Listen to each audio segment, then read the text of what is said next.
I'm normally someone that would really enjoy a nice controversy for a division rival, but this is not the type of story I like hearing. Brian Flores drops a bombshell lawsuit on the NFL.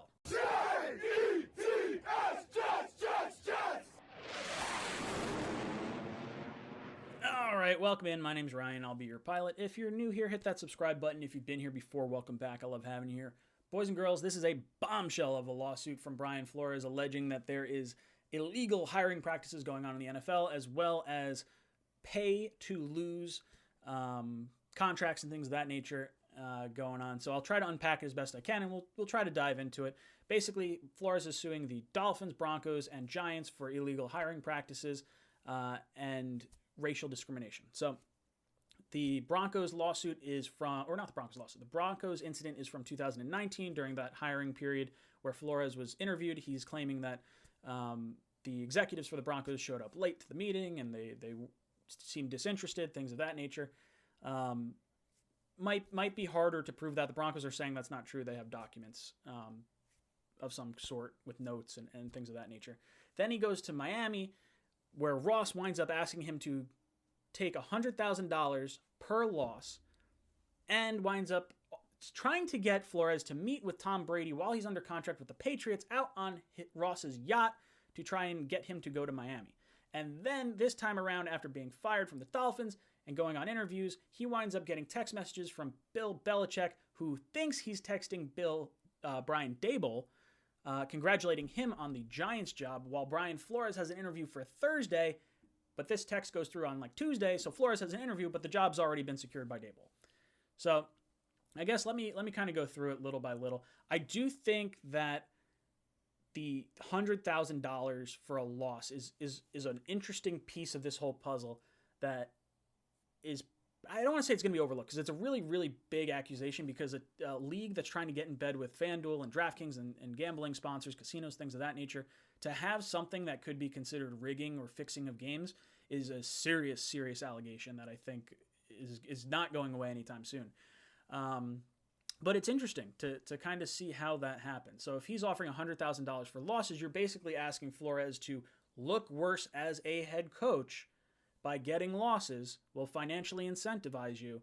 But now that ruins his overall record as a head coach, makes him maybe a less likely candidate to get hired later on. And then coming out today and talking about it is Hugh Jackson, who apparently has information and records claiming that the NFL paid Sashi Brown, Paul DePodesta, and Andrew Berry bonus money to tank the Browns seasons in 2016 and 2017, where the Browns wound up going 1-31. Yeah, not good. Especially, you got Hugh Jackson, black coach, asked to lose a bunch of games. Then you have Brian Flores, black head coach, asked to lose a bunch of games for tanking and everything like that. And then it begs the question, like, okay, is this a standard practice in the NFL? Because look, if you're trying to get through a season, you're trying to get the good draft picks so you can get maybe a better head coach, it's not something that's totally crazy. It's something I've talked about before. But if this happens to be targeted towards a specific demographic of coach, that makes it even worse, I think. David Culley in Houston is an interesting example. A guy that, only brought in 1 year, did a pretty decent job by all accounts, then gets canned, immediately after the season.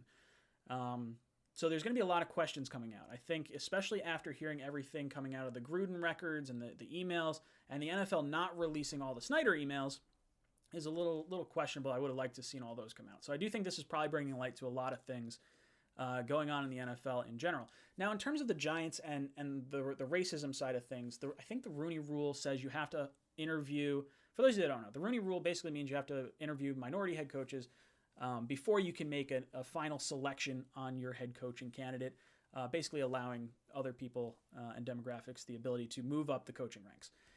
They interviewed Leslie Frazier, the defensive coordinator for the Bills, as well as Patrick Graham, their defensive coordinator themselves, who they are retaining on staff with Daboll prior to the Flores interview. So it wasn't a Rooney Rule situation, but it's weird. It's a very, very uncomfortable situation. So you get in this weird spot of like, okay, would Flores have really brought all this up if he got the Giants job? Because is he just going scorched earth on the NFL because he didn't get that job?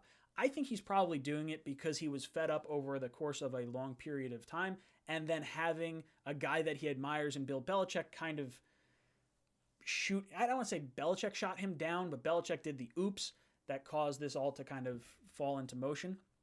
So I don't think he would have, if Flores was not offered the Giants job, I don't think this would have come up. If Flores obviously was not offered the job and got texted by Bill Belichick, now, yes, I think it was a thing. If Bill Belichick doesn't send that text, it probably doesn't come up and may not come to light. Now, I do think Brian Flores probably wound up, I don't want to say shooting himself in the foot, but I think he's definitely not going to coach in the NFL again, and that's not because he's not a good head coach, but basically, if you are not part of the club, you are going to get in a lot of trouble, and you're going to get, for lack of a better term, blackballed by the NFL, and I think that's basically what's going to wind up happening. When you try to mess with the league's money, they do not take kindly to that. And I think with them trying to get in with the gambling, I think it's going to be a real big issue for Brian Flores. Hopefully that's not the case. I'd love to see him coach again because I thought he was the best head coach on this coaching carousel right now. Interesting stuff. And then it gets into the whole question of like, okay, what happens with like coaches, or not coaches, but like teams trying to tank? Because that's something I've brought up before in the past too. And I brought it up more so about the GMs and the quarterbacks. One thing that I've always looked at is kind of an odd set of circumstances, and maybe it just means Josh McCown is really bad. But follow my thinking for just a second. Tampa Bay, he's the starting quarterback down there, goes 1-10, earns them the first overall pick to get Jameis Winston. The following year, he goes to the Browns, goes 1-7, they get the second overall pick where they trade out. That was the Carson Wentz draft. Then he goes 0-3 before getting injured. The Browns wind up getting the number 1 overall pick, selecting Myles Garrett. And then with the Jets, the following year goes 5-8. The Jets wind up earning the 6th overall pick to select Darnold in a trade up to get up to number 3. So then you have this whole conversation, and I'm piecing puzzle pieces together from different puzzles. I'm not exactly sure if this is going on, but a lot of people were pretty shocked that McCown was getting interviewed for head coaching positions, and I'm not unlike a lot of those people. I love McCown. I thought he was a great mentor for Sam. I think he's a really good, stable player when you're trying to kind of figure out what your next move is. But to go to head coaching interviews after not being an offensive coordinator or quarterbacks coach or anything like that feels a little weird. But if there was a situation where he was asked to lose games on purpose or to help facilitate the losses of games to get higher draft picks, maybe that's a situation where you are considered, a head coach candidate. I don't know. There's a lot of weird stuff going on with this lawsuit that I think is going to come to light for the NFL, and I think it's really not good for like anyone involved in the NFL because you don't want rigged games. Even for a YouTube channel like myself, I do not want rigged games. That does not do well for the competitive brand, or maybe not so competitive for the Jets. I don't know. Interesting stuff all the way around. None of it really good. That's just kind of my thoughts off the cuff. Guys, let me know your thoughts in the comments section down below. Does this mean anything? Am I over analyzing things? I don't know. It's just interesting all the way around. Let me know in the comments down below. And as always, go Jets.